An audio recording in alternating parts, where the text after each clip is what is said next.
2014, it was shooting children on a beach. In 2023, it was let's slaughter and displace 2.2 million people out of Gaza because of the actions of a few. And those actions didn't come out of nowhere. I don't agree with the contention that we start everything on an artificial date that doesn't allow us to consider the continuity of horrors that have been met upon the Palestinian people for decades. And to constantly call it an interplay and take one side and not ever hold them accountable to international law, that's what we're seeing. And so now Israel is on a bent to have its greater Israel plan play out, to move into more and more countries. You've seen that with Jordan, you've seen that with Syria. You are seeing Qatar being pulled more and more into this.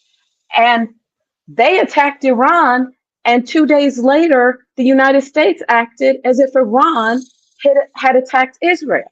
So But see, you let's know stop what? playing games with international law. It either matters or it doesn't matter. And with this president and all the ones before him, it has not mattered when it comes to Palestine. But you know what, Rush? Iran is a different kettle of fish because we've got a burr in our saddle about them because they dared to take us on in 1979.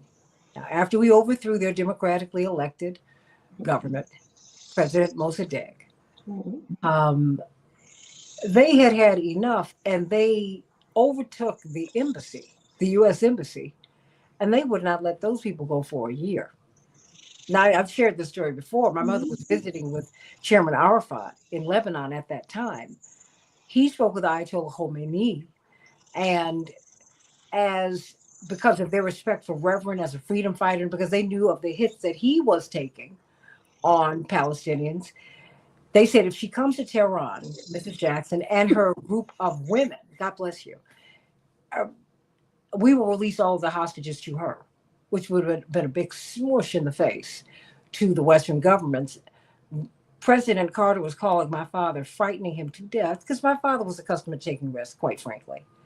My mother taking the risks, he couldn't even wrap his mind. I mean, he's a husband.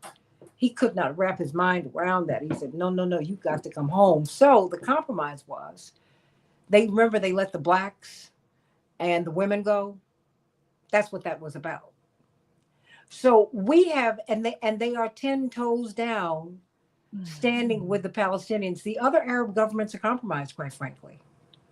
That's part of the reason they're still in this mess because they've all bought in. I mean, Jared Kushner's uh, the people who helped to bomb Gaza, they're partnered with the Saudis. I mean, it's like what? I mean, look, I get it. I just think it's a horrible thing. So, I mean, when I look at, I mean, I think that going up against Iran, I don't think that America calculated that they were time enough for them because I think that's what happened, Rush. I think you're absolutely right. I think we have a situation here where Israel calculated by what they perceived as a defeat to Hezbollah. They calculated that Russia is very weak because they're no longer supplying weapons to Hezbollah and are lacking military strength due to their war in Ukraine. And we all know that the other Middle Eastern countries like Jordan, Egypt, Saudi Arabia, to name a few, are in America's pocket and Israel's pocket. And the Mm-hmm. way Prime Minister Netanyahu looked at this was, it is now or never. We've got Iran at their knees. Let's get them now. And sure enough, they went ahead with what was considered a large scale attack the first 3 days. Major generals taken out, according to media reports, of course, the Western media, major targets taken out. But here was the problem, is that Israel is soft. And I mean that. They may have all the military might and money and influence here in the United States, but they're soft because Iran was able to strike back and they hit a lot of targets. They hit a lot of buildings. They killed people. And more importantly, people went running for their lives. People went in bunkers. Other people, they fled. And for Iran or Palestine, this is a very resilient civilization that will fight to the bitter end. And what we learned from Israel is you just have to tap them and they will roll. And immediately when the targets were hitting, panic ensued. And I think, yes, America did come in, but I think the assessment was, holy crap, we were not expecting this. We were not expecting the Iron Dome to fail. We were not expecting for the weapons, for the missiles to hit all these targets. And a ceasefire had to happen. I believe that the United States and, of course, Israel came in with the idea that we are going to destroy Iran and we're going to get the Ayatollah to wave the white flag, or we're going to kill the Ayatollah, but we are going to destroy Iran. And that did not happen. They had to settle for a ceasefire in Iran, just like very soon they're going to have to eventually settle for a ceasefire with Hamas in Gaza, because you cannot defeat resiliency. And I think that's what's happening right now. And Israel is learning the hard way. Well, Ariel, what do you make of this? Because bless your heart. I have to politically, as an analysis, I have to disagree. So first of all, I was there in Israel, Palestine. I was in East Jerusalem when the missiles started coming in, when Israel struck and the missiles started coming in from Iran. And talk about resiliency as well. Most people actually didn't go into bomb shelters. And the Israeli people, just like the Iranian people, rallied around that militarism, and it boosted Netanyahu's ratings. And I don't think he wanted to stop. Believe me, I wanted to stop. It's difficult to get out of there. I did run and say wait a minute, Ariel. You're cutting in and out. But Ariel, wait a minute. You were cutting in and out. Okay. Bit. Yeah. No. Now you're back. Now you're back. You was okay. Start again. Yeah. Yes. I mean, look. Yeah. So yeah, I did run and get out and wanted out and all of that. But I don't think Netanyahu did want to stop. So, like, listening to Israeli messaging while I was there, I certainly wanted it to stop, not get started, et cetera, et cetera. But, you know, Ben Gvir, it was not easy for Netanyahu to pull out. And I think it was Trump who, I think Israel would have just kept going. And a lot of the people that got hit, I mean, the biggest hits were the Palestinian citizens in Israel. The whole entire city got that. And they have police bomb shelters, of course, because it's, you know, a racist apartheid situation there. Certainly Israel doesn't care about that. And Israel has shown in this war with Gaza, they don't care about the lives of Israeli soldiers and how many Israelis get killed. We saw that with October 7th. But for whatever reason, Trump's, you know, playing his sides of strong man versus, you know, I'm going to be the anti-war president. It's going to be quick and fast. And, you know, I think he demanded Netanyahu stop the war, and I do not think Netanyahu wanted it. In fact, Netanyahu then had to make concessions to Ben Gvir and those folks saying, like, well, don't worry, we had to stop that, but we'll just double the death toll in Gaza, essentially. So, I mean, I'm a peacenik. I oppose all strikes on civilians, and you know, I don't think anybody won this, and I don't think anybody does win this. And, you know, I think we just have to go about this such a different way. We have got to be talking diplomacy rather than winners or losers. We have got to be talking about how to pull our money out of the military so that these things cannot start in the first place. And, you know, so we need an arms embargo on Israel, so this whole thing cannot get going from the beginning. Because yeah, I don't think it's resiliency that you can't destroy, but I think it's hatred and pain that you can't destroy. And you know, Hamas by name can be destroyed, but then you're going to get ISIS 2.0 because it's with every child you kill, you birth new hatred. And I don't think that's about Hamas being resilient, or even, you know, I think that's just what war does. Okay. Anyway, there's my peacenik piece. No. I mean, but that's why look, everybody's is operating from their own world perspective, and that's why we're all here, because we can agree, disagree. What we can help people to understand as we have this conversation is that, number one, we're all going to walk away being friends and sisters and brothers beloved. Okay? Nobody, look, I'm from a family of 7 people. Trust and believe, and I've known you since high school, Dr. Amara. You know, we do not agree on everything all the time. Oh, but we love each other even when we're fighting. And we're not fighting each other as much as we're fighting for the position, but that's something that our parents helped us to understand and we had to do. Because I think, respectfully, Ariel, I think it is resilience. Because you have people who are getting killed and who just keep on pushing back. I mean, they have something for them. And I think that Iran did do more damage than Israel ever thought. And this is not about a win-lose. This is about hubris. Mhm. When you are the biggest, baddest military in the region, you think that nobody is bigger and better than you and badder than you. And I think something else happened here. But Especially you're So only the Santita, biggest and the I want to baddest add that. because the Oh, United States keeps sending absolutely.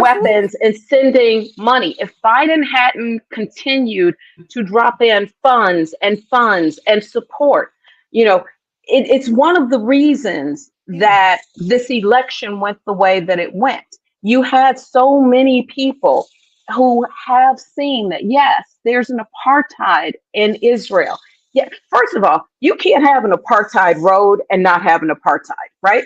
So the Israelis have a road that Palestinians aren't even allowed to drive on. Palestinians and Israelis have to have it's two multiple separate roads, license Dr. plates. Alia. It is multiple, but I mean, Multiple remember roads. Yeah. when they made the first one, the highway that they made a few years ago, and then people were saying, "Oh, there's not an apartheid," and somebody from the Knesset went on and said, "Oh, we just finished apartheid road." And so one of the things I like to say is, go ahead. You can't have an apartheid road and not have an apartheid. So if you want to have a member of your government call it apartheid road, then you better believe that we're going to call it an apartheid. And the people who are living under that, just like all other oppressed people in the world, are willing to continue to fight to the end for their dignity. Is you know, Palestine and Israel. Um, this was a multicultural region, multiple religions, multiple cultures. And over the past 80 years, you've seen a more concerted effort to rewrite the story as if it's the story of only one people. But But the hold on people now. who came don't have stories in that land. But So Dr. that's Amar, why the resilience is there. Sorry. but no, Mhm, no, no, no, no, no, don't apologize. But what I want to do, I want to arc this to Iran because mhm, part of the reason that Iran takes so many hits is because they unlike the other Arab states are uncompromisingly mhm, allied with the Palestinians like North Korea is. No one even talks about that. mhm, And so I want to look at what happened here because America is now actively they have joined in with Israel on attacking Iran. mhm, And that to me is extremely dangerous. They signed a strategic partnership with Russia last January. They are now mhm, a BRICS nation. When you are attacking a whole lot of people when you get engaged with Iran. I mhm. mean, and I think that I think Americans really have to understand that because they don't understand all of these relationships that are out here. I mean, because it's just like playing Jenga. Mhm. When you move a stick, you keep on moving these sticks. In a minute, you're like, wait, wait, wait, wait, wait. If I dislodge the wrong one, this whole building is collapse. And I mean, it's not ignoring Gaza and the West Bank. No, I'm Mhm. saying too few Americans know enough. They don't. Number Mhm. one, they've now shifted from Gaza, which is Mhm. shameful. Mhm. But they don't know enough about Iran. They really do not. They don't know the bear No. that they don't know the bear that we've been poking. Yeah. And I mean, I'm of the mind with Ariel, ain't nobody winning here. What am I Right. saying? Eye for an eye, tooth for tooth leaves everybody blind and toothless. You can't eat anything and you can't see anything. I mean, what you gonna do? Eat Gerbers? Mhm. This is not what are we doing But here? Santita, I think you're kind of circling around the exact point, and it's all connected, all of Mhm. it, and Mhm. it's exactly what Dr. Amar was talking about. The blank checks with no strings attached, Mhm. the ignoring of international humanitarian law, not to mention U.S. law, This is Mhm. not this is not an October 2023 thing. This is nearly No. 80 years, Yeah. nearly 80 years of this. And I have to tell, I And tell the the story Nakba often. never ended. The Nakba never ended. No, Yeah. no, Ended. but to Dr. Amar's And other mhm. point about the multicultural, multi-religion, my grandmother used to tell, which it used to be like, ew, because I was a little kid and I didn't know any better. But my grandmother used to tell me stories about pre-Nakba, how she and Mhm. her Jewish neighbor would breastfeed each other's kids. You Mhm. can't get any closer than that. You Mm-mm. Yeah. cannot get any more intimate or closer than that. And Yeah. this was the reality. And understanding that it's all part of this, it's all rooted in the same Absolutely. thing. And I do want to say, I Mhm. just want to say one thing that I think is really, really important. Of all these Arab nations, I mean, you could put Morocco in there, you can Yes. put, you put the UAE in there, you put all these different places in there. I just think it's so massively important, and I have to remind myself of this almost daily, of separating the people from their governments, because I Absolutely. spend a Yes. lot of time in these countries Yes. and the people are so wildly with us. They Hmm. are Mhm. so with us. And and I mean, we see things about our own government too, like the people Right. versus the governments rarely are a direct representation of the people, right? And Mhm. so I just want to name that, because there's so much allyship, there's so much Yeah. fight Yes. happening on behalf of humanity, whether Yeah. it's Palestinian people or Iranian people. I just wanted to say that out No, loud. but that's why that That's but why that go Israel's but that position goes is so to great. my point, Mhm. because you have an absolute disconnect between the people and their governments. Mhm. In the United States, Mhm. increasingly that is so. And when we Mhm. got this big beautiful bill, we're really going to see it. Mhm. But you're seeing that.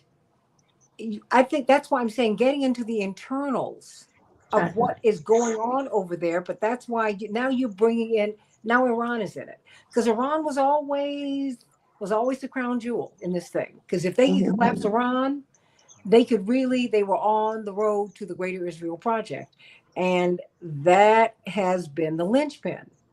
That's why I was saying Mhm. Iran is a different kettle of fish. And that's why I want us Mhm. to look at that, because Americans need to know what they are looking at. Because when you decide to get engaged with Iran, we look at everybody as some little inferior country, Mhm. unfortunately, because many of us Yeah. don't travel, we don't know.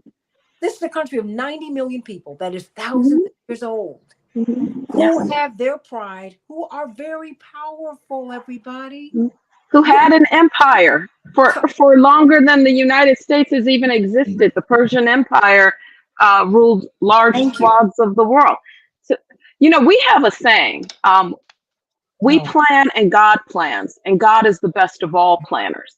And I think that sometimes when you see things as they're unfolding here, um, human beings, I think, are a bit slow, and we learn from experience directly better than we learn from our collective knowledge. And so sometimes when we're in pain, we begin to do what we should have done long before we were in pain. We should have come together long before this. mm-hmm. I've I've been linking the Palestinian cause and the African American cause for as long as I can, because we're people with very similar stories of oppression. But when we see each other differently, when we allow the kind of division that this administration is particularly good at manipulating, when we see each other as enemies, then we fail to realize where our allies are. When I see Ariel, I see my sister who keeps fighting for the side of good. Um, Mm-hmm. and when I see Rush, I see my brother. When I see Rania, I see my sister that I need to know better. When we see each other and see each other's struggles and realize that we're fighting against the same boot, then that's when the change really happens. And what you see in Iran is a people who, despite international sanctions and blockades destroying that society, it has strengthened them in many ways and allowed them to pick up allies. For instance, Russia. Vladimir Putin said last week that he's dedicated to making sure that Iran gets a nuclear weapon. Now, I'm not a nuclear proliferations person. I join people who are more on the peacenik side of the table. But it sounds like people all over the world are beginning to realize some of the dangers of having what is increasingly an unreliable ally that disrespects international law. And they're beginning to look at how their common interests might help them fight an empire.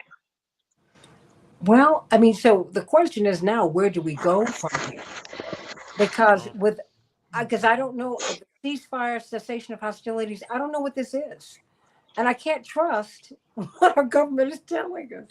Nobody can, and you've got more than 40,000 troops who are in the immediate area, Mm-hmm. U.S. troops, Mm-hmm. and not that other troops don't matter, but I mean, this is not good, Rush. Mm-hmm. This is, and I think this resonates far more widely, far more deeply than many of us even know. I think we have to look at a lot of different angles, and I'm going to look at what I call the immediate problem that we now have that people are not really looking at, Santita. Of course, we have what's happening in Palestine and Gaza. We know what's happening in Iran. I think we need to start paying attention to Syria. Syria used to be an ally to Iran. Iran was a funder to Bashar al-Assad. Well, he is gone, and now there's a new regime that is forming, and all signs point that this regime is going to cooperate with the United States. They're going to cooperate with Israel. Recently, sanctions have been lifted from Syria thanks to the Trump administration. Matter of fact, people right here from Chicago met with Senator Lindsey Graham, and it really pissed off a lot of people here in Chicago because they're overlooking the Palestinian crisis. They're not standing. Dr. Ali has said we have to stand together, but this is also causing a wedge. And I think one of the major problems, Santita, we are going to face is that a Syria that is going to be kind of owned or operated by America and the Israeli government, if they're able to put their surveillance, if they're able to control airspace, if they're able to have the same presence they have in Iraq, look out. This is going to be a huge problem for Iran, and it's going to be another piece of the puzzle for the United States and Israel to add a piece to what we call that puzzle of wanting to conquer the Middle East. I'm very concerned about that, and I think we all should because the writing is in the wall, and I hope it changes, but it's not looking like that right now. Yeah, I mean, and again, what concerns me is that I don't know if Americans really understand all of the players here and these relationships, and that is what's unsettling to me, that we do not know. The thing is, Ariel, Rania, Rush, Dr. Omar, it is dangerous to think that you're the smartest person in the room. It's dangerous to think that you're the strongest person in the room. It's dangerous to underestimate your combatant. It's just dangerous. And we're poking all these bears.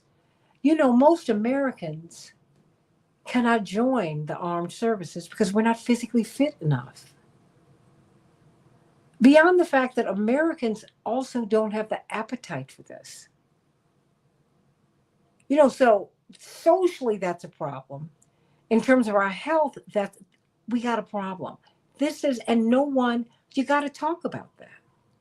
We're not doing that. And that for me is that's extremely, extremely dangerous. What we're doing here, this is very, very dangerous, very dangerous. And I'm just wondering, just what is the path forward? Because again, is this a ceasefire or is it a cessation of hostilities? What are we looking at? Look, they started dropping bombs on Iran overnight. I don't know what's next. What? I'm in the space of cessation. I know you're raising the question again and again, so Yeah. let's poll it. I'm in the space of thinking that this is a cessation of hostilities and not a real ceasefire. I've never in my lifetime known Um, I've never in my lifetime seen a ceasefire steadily hold when one party does not believe that they actually have to adhere to it. Rush, what do you think this is? Ceasefire or cessation of Yeah, hostility? I think this is definitely a clear situation where Israel officially sees Iran as a threat. I think uh, President Trump, to what Ariel said, realized that damage has been inflicted on Israel. That makes Israel look bad. It makes the United States look bad. The Iron Dome is failing. It's a PR nightmare that was ensuing. And yes, obviously, if it's up to Benjamin Netanyahu, he wants to wake up every morning and kill, kill, kill, murder, murder, murder. We fully are aware that is his intention. However, the way I see this, Santita, is I think that the United States and Israel will continue to find ways to maneuver, but not every move is based on just missiles. I think they will look at other ways to sanction and other ways to continue to disrupt and destroy Iran slowly but surely. Okay, Ariel, what do you think?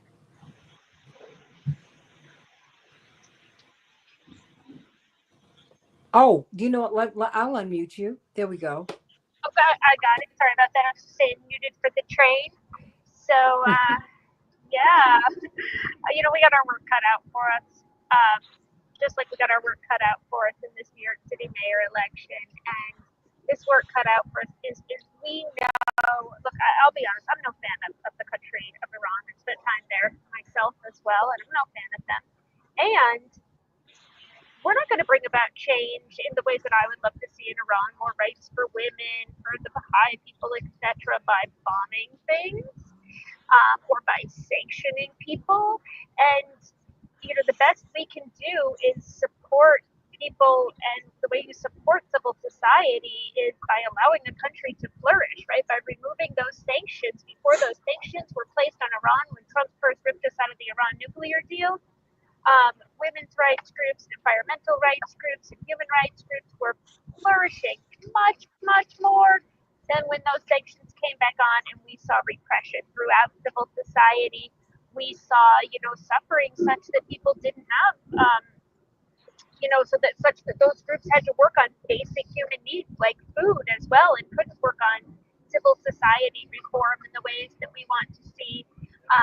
So we need to leave Iran alone, leave them alone, and let their civil society do their thing to make their community a better place for them. And we need to do what's our business, which is the fact that we keep dumping mountains of weapons into Israel so that they can hit people in Gaza. I don't want to talk about what's going on in the West Bank, because settlers are just rampant shooting people, and a lot of those are U.S. guns as well.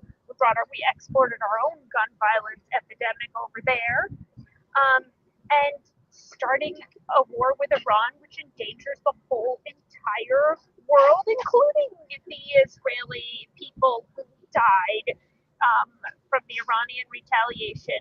So we got our work cut out for us, and it's called arms embargo. We know how to, friends don't let friends drive drunk, and friends don't let friends shoot off bombs like crazy. So let's stop arming that country, whether it's because we care about the Palestinians or we care about the people of Israel, because there's some good people there. There's some good, amazing friends there, conscientious objectors who, just trying to stand on a damn street corner with a sign that says ceasefire. So let's empower them by arms embargo. Do you get the sense that many Israelis want now an arms embargo, or before I get to you, Rania, or are people rallying around the flag? They're rallying around the flag. That's usually Okay. what happens with violence, and in a society that has that degree of conscription, and in a society that has moved so far to the right in recent years. That said, there is a dedicated, very small, but very dedicated, and they're not even looking to try to leave the country. They're like, go down with the ship mentality.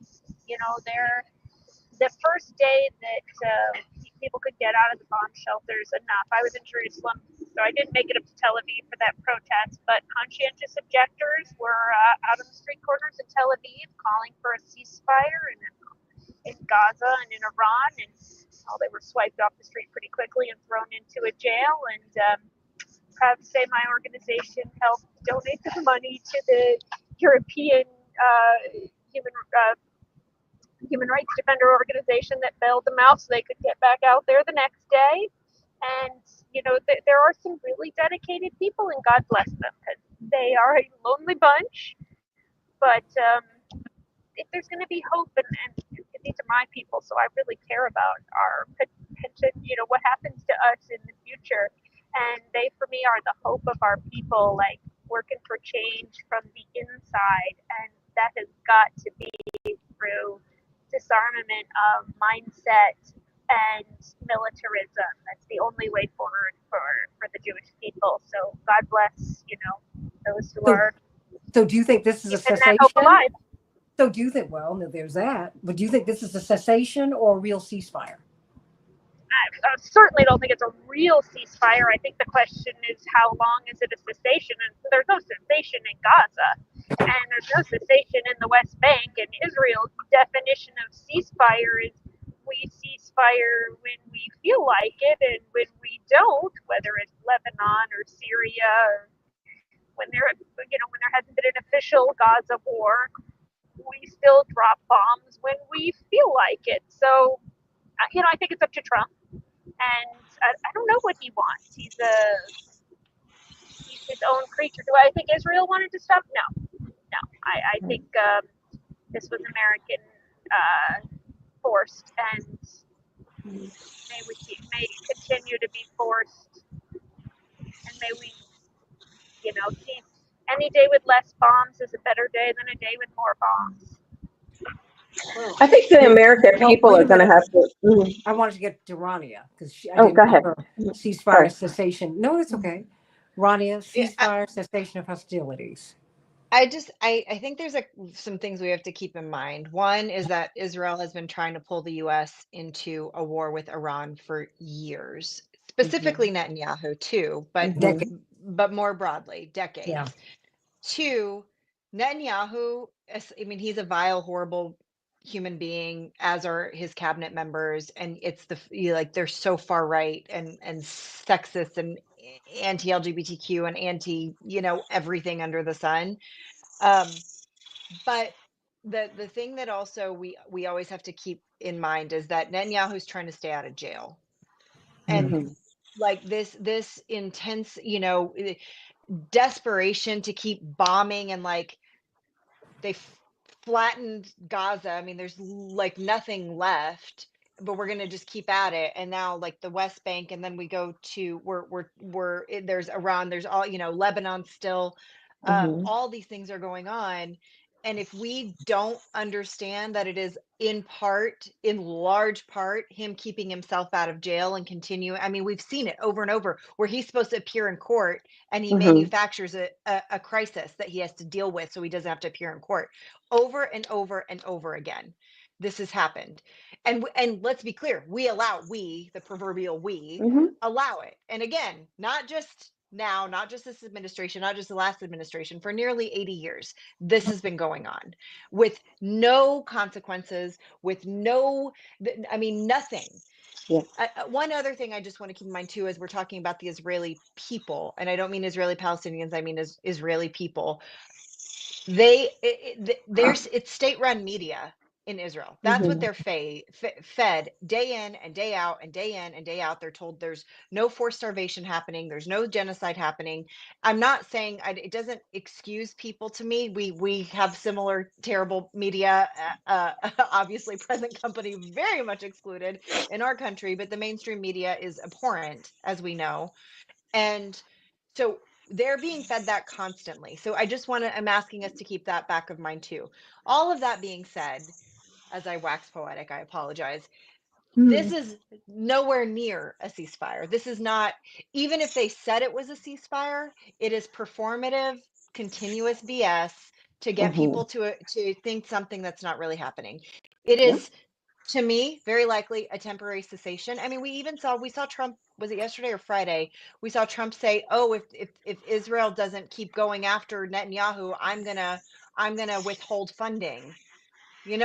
About his criminal proceedings. Like that's what's going to get him to withhold funding, are criminal proceedings. And to me, this is a theory. It's based in nothing. I don't have friends in the Trump administration, so I don't know for sure. But my theory is that he does actually want this to stop. He said it. He's getting a lot of crap from his own base about, you said you were going to be the peace president. You said you were going to stop the wars. You're not doing it, brother. And so I think that is like a little game that they're playing, like, oh, okay, if I could just keep this guy out of jail, then maybe he'll just back off, and knock it off. I don't believe that. I don't trust it. But I think even my long story short, even if they called it a ceasefire, it's not a ceasefire. It's a temporary cessation, and it's all in service of himself, frankly. And let me be very clear. I'm sorry I have to say this, but there are a lot of people who want to make this a Netanyahu thing. He is vile. We all know this. Let's be clear. Even when you get rid of Netanyahu, the idea of going back to what it was before is still apartheid. It's still ethnic cleansing. It's still gross abuses of human rights. That does not leave when Netanyahu is out the door. Right. And it didn't start with him either. And I'm going to stop. Apologies for so much. No, look, I want, look, excuse me, these perspectives people are not hearing. And certainly, we don't hear Ariel, Rania, Dr. Amar, Rush, Jarwish. We don't hear you all on the same, talking at the same time, on the same panel. And we need that. And everybody, everybody's got a perspective. When I talked to Ariel a couple of weeks ago, she was in a bomb shelter. My nerves were fried. Like, girl, if you don't get out of there, how are you getting out of here? Like, what? Yeah, I said it. And you know that. And you know what my mother told you to do. She said, girl, you need a drink and you need to get out. Like, immediately. The question was, how could she get out? Because the government was allowing people to fly in, but they were not letting them fly out. I mean, and you just remarked casually, Ariel, you said, we're cannon fodder. I'm like, this is horrible. What are these people doing? And you know what? And we all are, because you have people who just toss around, oh, well, we might have a nuclear war. Do you know what nuclear war means? You have a nuclear blast in one part of the world, the whole world takes a hit. A lot of people are going to die. You know that better than anyone, Dr. Amar. That toxic cloud permeates the whole globe. But I want to add something here, which is, I think the American people fail to realize sometimes, and I can't speak for all of them, but geographically, a little bit of what we're talking about. Rania made a great point about the amount of money and the funding that has been going out for at least the last 80 years. We all know that this has been since before the Balfour Agreement of the 1800s. And so you have this rather consistent movement for a long time that then seized upon events in history that we began to count the clock differently from. But just to put it in context and to go right ahead with that timeline, even though that timeline should be disputed, from 1951 until now, the United States of America has given Israel $317 billion. And I don't think that the $317 billion has even been converted over time. I think that's just an addition of the amounts, and it hasn't been adjusted for the time period. Israel and Palestine are 20 times smaller than California. 20 times smaller than California.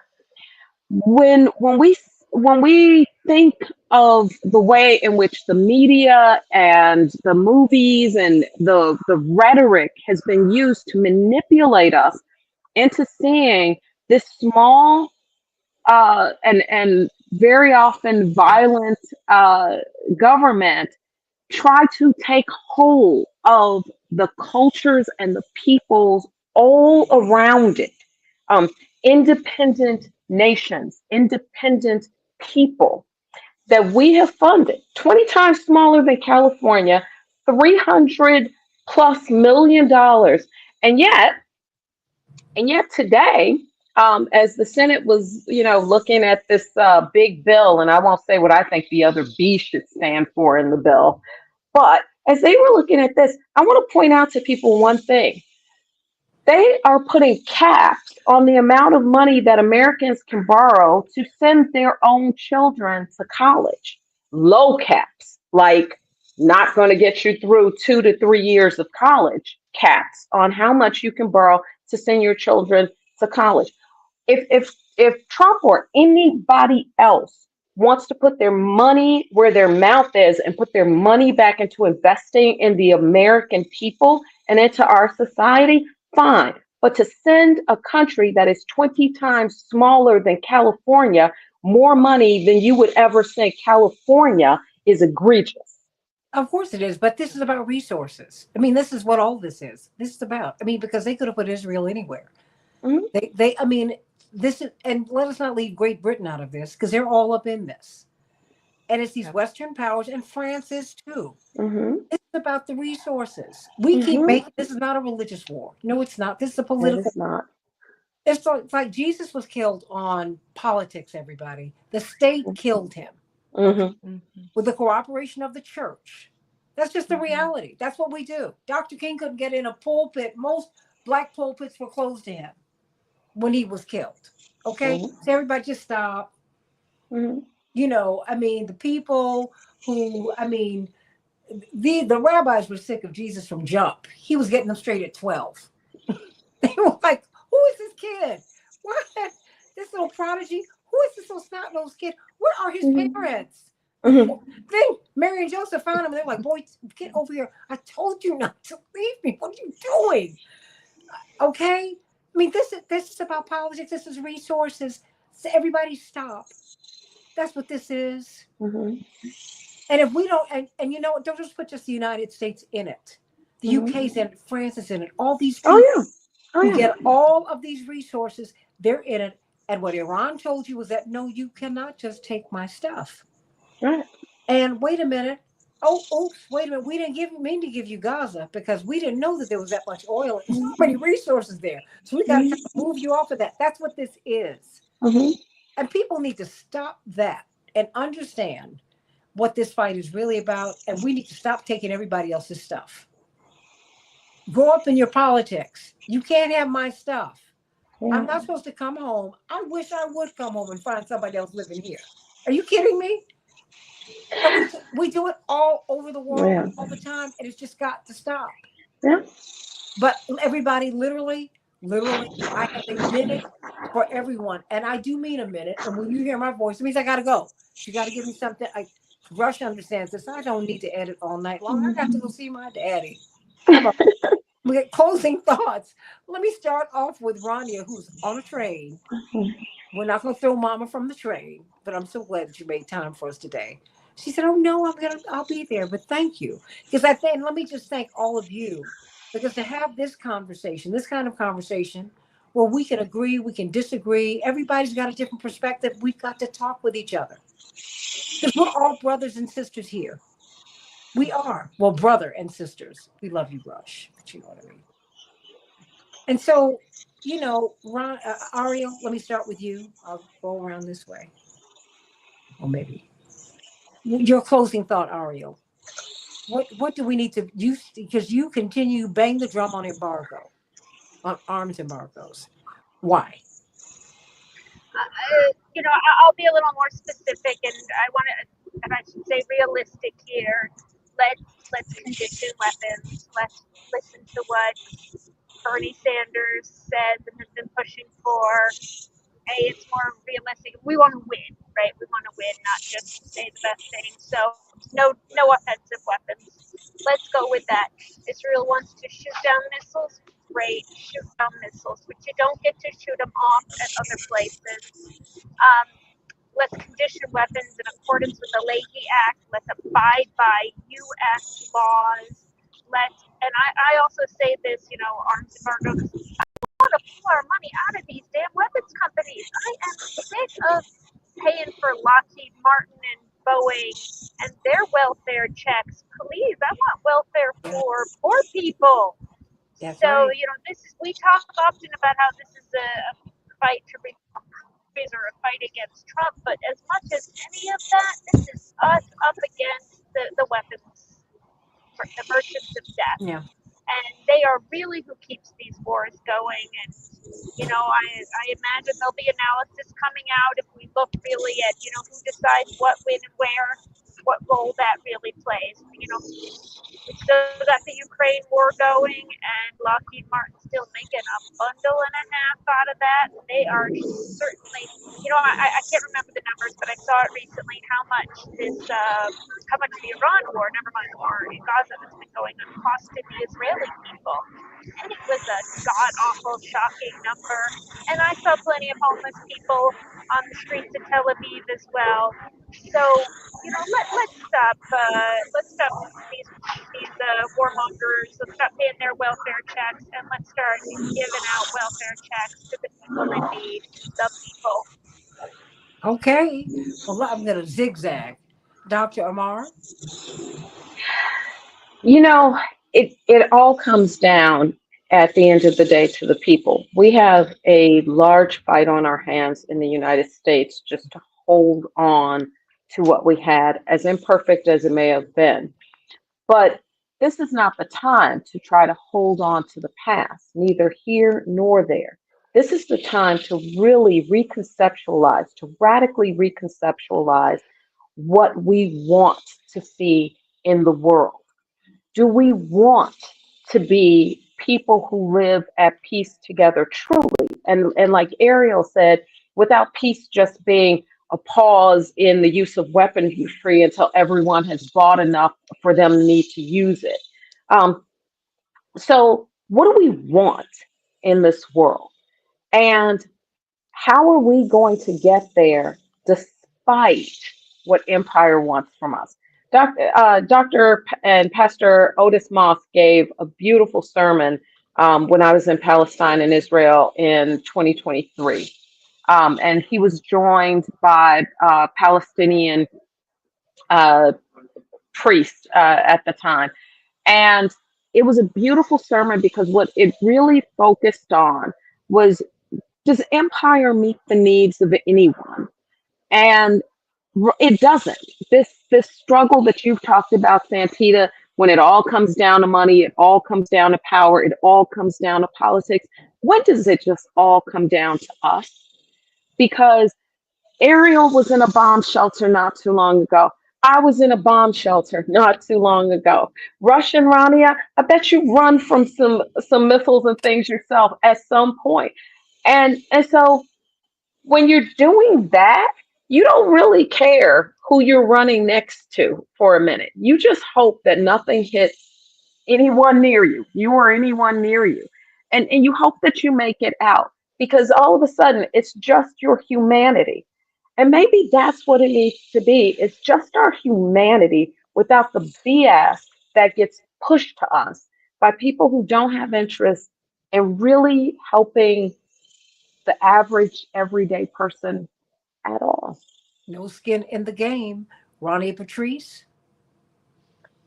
Yeah, I want to just actually piggyback off of something Dr. Amar said a little bit ago, and and we talked about a little bit the interconnectedness. And I talk about this often, and I know Santita, you've heard me talk about it. I believe deeply that the cornerstone of white supremacy and colonialism and all of it is to divide us, is to make Mhm, us each other's enemies, is mhm, to make us feel my liberation means your liberation is not possible. mhm, And we're fighting in that scarcity mentality that we've been conditioned to believe in. That's what we've been taught, and it's intentional. They want us fighting each other, even though, just like Dr. Amar said, our struggles are so interconnected. So as are our struggles with indigenous people, as they are with the Latino and Hispanic communities, as are they with so many other communities, we are brothers and sisters and siblings in this and not each other's enemies. And my God, if we actually did come together, if we really, really, all of us, all of our communities really came together and locked arms, there's nothing we can't do, which is why they intentionally try to keep us divided, is so that we don't do that. And so if anybody is listening to anything I'm saying, I beg that you find your sibling in the struggle outside of your own community. I mean, we are all attached to our communities. Of course we are. Of course we are. But find your sibling in another community and fight alongside them. Because my God, that is so powerful. It's so powerful. Rush Darwish, you're the only man on the panel. Had to give Here him we the go. final word, Well, ladies. I will say this. We have to pay attention to Iran. We need to pay attention to the various proxy wars that are happening in the Middle East. But I got 4 words for you. All eyes on Gaza. When it's all said and done, I'm with all of my sisters. We must talk about the future and how we can unite and work together. But right now we have a historic genocide that is happening. We have people that are lining up for food, and as mentioned, it's a booby trap, and they're being shot at. And more importantly, we have now millions of people on the streets that are recognizing the crisis in Palestine. They are recognizing the brutal regime of the Israeli Defense Forces. And the time is now to continue that work, because what will happen is, yes, we care about what's happening in Iran and peace across the Middle East, but the reality is we don't have the bandwidth to put our heart and energy and effort into every single problem. We got one giant problem. And if you really want peace in the Middle East, you must solve this horrific, almost 80-year crisis that is happening in Palestine. There cannot be peace in the Middle East unless you have equal rights in Palestine. There cannot be peace in the Middle East unless there is land that Palestinians can truly call home. And more importantly, and this is for Israel, if there's that one strong pro-Israeli that is out there, if you are to continue at least to have your land and to continue to have your state, the people of Israel will be happier. They will be much more in peace. There will not be sirens that will be needed or shelters that are needed if you have a peaceful Palestinian region that is run by Palestine, that is governed by Palestine. That is the key to peace in the Middle East. All right here on the Santita Jackson Show. Well, I'll tell you this. So someone sent me a video of my father from 1979. He and my mother had been in Lebanon with Chairman Arafat earlier that year, but they went back in the fall. And they met with Mayor Khalek. Remember him? Teddy Khalek, the mayor of Tel Aviv. And it was just very interesting to see my parents, because my parents were not yet 40. I think my mother was 35, my father was 38. They were kids. But they said something then that is still true today. Israeli security is married to Palestinian justice. You can't have one without the other. The Bible tells us that we will all have a seat at the table in the presence of our enemies. Because you know what? Your enemy is God's child too. So we're really all brothers and sisters here. You might have a community that's given you a set of experiences, and God bless you. I think it's great. I'm Baptist. I'm just glad God is not. I'm glad God is not Jewish. I'm glad God is not Muslim. I'm glad God is God. And I've been given all these different traditions, many of which I have not named, so I can try and figure God out. How about that part? I am so feeling that line. I'm so feeling that. What the heck is going on here, Santita? Because that's what it is. I mean, come on, get over it, everybody. Nobody has this thing completely right. Nobody. Yeah. But I tell you what, God has it right. And you don't kill. Thou shalt not kill. It is that simple. And the commandment is to love one another. I didn't say like, but guess what? The dirty little secret about loving people is that when you love them, you'll end up liking them, because you know what, their quirks and whatnot really will not matter to you. So we're locked into each other. The Palestinian and the Israeli are locked into each other. Blacks and whites are locked into each other. That's just the way combat works, everybody. Get over it. What your mom and dad said Sorry. I got it. No, say it very quickly so I can Oh, go. what your mom and dad said reminds me of what Yasser Arafat said, I think in 67. You all can correct me on the history here. But he said, I come with an olive branch, and he had a gun with him. And he Yeah, said, don't let me drop the olive branch, yeah. right? Peace is possible. Peace is something that has always been wanted. Peace is available, but we have to join together, as Ronnie has said, with the people pushing the politicians. The politicians are not doing what the people want. And so the Mhm. people must be the ones to push the change that is needed. And you have to understand that peace starts in your home. Many of Mhm, us cannot envision peace because many of us have hell in our homes. mm, And so when you decide that you're going to get yourself together spiritually, mhm, then that will spread to the rest of the world. mhm, See, I want peace because I got it in my home. mhm, And I'm not afraid of an argument because I grew up with people who argued, but you know what? My parents did not allow us to go to bed mhm, angry with each other. When my brothers and my sister and I get into it, we don't let time pass. mhm, We don't do that because nothing is promised. But I tell you what, you're first are supposed to love each other. You're not supposed to kill each other. mhm, Now, come on, everybody, let's come together. All I'm saying is give peace a chance because that's really the way it's supposed to be. mhm. That's it. Nothing else. We're over and out, everybody. I love you. It's been a great conversation. And I'm so glad that I was at IFE, is it? You said that you are, and you got a new fan rush. And they said they enjoy watching y'all, miss this live, but you got a new subscriber. I'm so glad, and tell everybody It about us. starts with Because one, Santita. Starts with one. well, that's right. And that's why we have these conversations. I'm not asking for echo chambers here. Mhm. Everybody's got their own experience that arcs them into their opinions. Ariel's got a body of experiences. Rania, Rush, Dr. Amar, Santita, we all do. You do too. Robert, everybody. Brian, everybody. Wanda, everybody who's been here. But we've got to be able to talk with one another and affirm one another, love one another. First, love one another. And understand that, you know what? We're only going to get there together. If you want to go fast, go by yourself. If you want to go far, we got to go together. And the only way, nobody's getting to the promised land unless everybody does.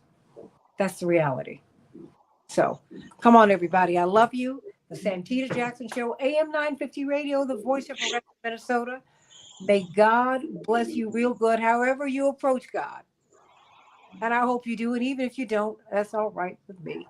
But I tell you what, just may God bless you real good. Traveling grace and mercies to my sister Ariel Gold, sending you so much love. And now you can tell your fellow passengers you're not going to say anything else. There you go. So they won't get upset with you. Hope you've not upset anyone politically on the train, but you know, she's calling for peace. That's a problem. AM 950 Radio, the voice of Progressive Minnesota, Santita Jackson Show.